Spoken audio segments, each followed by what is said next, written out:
izaho ao aminy ary anao ato amiko mba ho tanteraka ho iray tokoa izy mba ho fantatra zao tontolo izao fa ianao no naniraka sy nity azy tahaka ny tiavanao ahy. Jaona 7:70 andiny 7:20.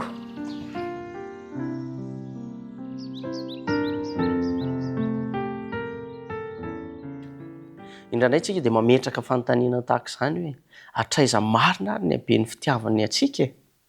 Amin'ity anio ity dia manome taridalana mahafinaritra indray ny tompo ho aisy ianao. Ny fitiavan'Andriamanitra atsika dia tsy azo tsapaina fotsiny fa zava-misy ainana mihitsy io fitiavan'Andriamanitra io. Araka ny voalaza amin'ny filazantsara ny Jaona 7:7 dia ny firaisantsika amin'Andriamanitra sy ny firaisana amin'ny Jesosy Kristy dia natao mba ho tanteraka ny maha ho iray antsika ao aminy. Ary tena ilayntsika izany hoe miray amin'ny Jesosy Kristy izany, miray amin'Andriamanitra izany ka ho fantatra izao tontolo izao ny fitiavany antsika tsiraray avy. Tsy amin'ny ho avy irery no manolotra ny fitiavany fa amin'izao fotoana izao koa manome fanomezana tsara indrindra ho antsika izy Andriamanitra dia tsy iza izany fa Jesosy Kristy. Io ilay fanomezana hoe fa toy izao ny tiavan'Andriamanitra izao tontolo izao nomena ilay tokana mba tsy ho very izay rehetra mino azy. Fanomezana ho antsika Jesosy Kristy, ho famonjena ho antsika Jesosy Kristy.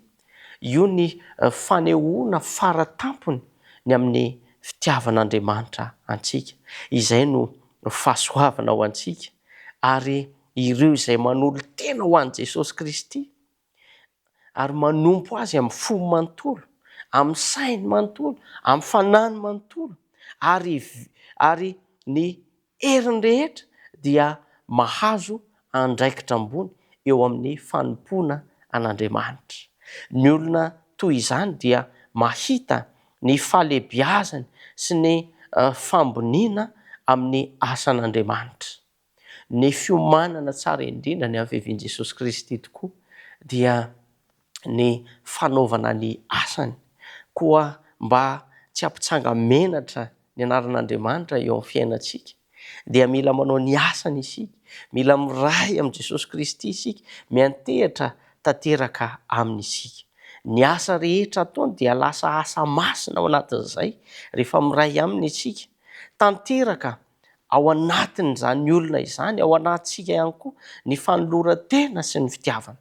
Ny fifandraisana lalina amin'Andriamanitra no miteraka fahalemem-panahy ho antsika tsiraray avy, miteraka fitiava-marina sy fahalalam-pomba eo amin'ny fiainana izay lalovantsika.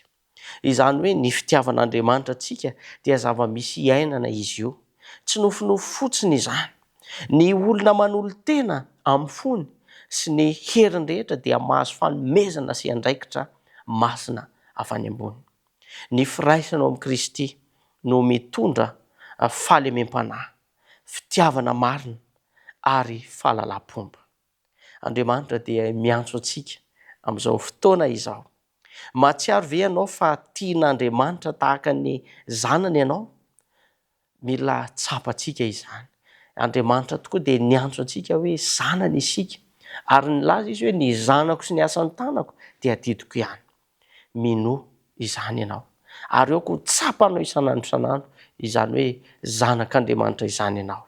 Aoka hifandray lalina amin'iraintsika isika ary hanolotra ny fontsika sy ny saintsika ary ny herintsika rehetra amin'ity fanompoana masina ity. Raiso ny fanomezana sy andraikitra atolona ho aisy ianao ka sy ho amin'ny fiainanao ny fitiavany sy ny fahasoavany. Izany teny izany dia ho toa sy ho tanteraka amintsika tsiraray avy ary hitondra fiadanam-po sy fiadanan-tsaina amiko sy aminao ary indrindra ihany koa ho amin'ny ankonanao.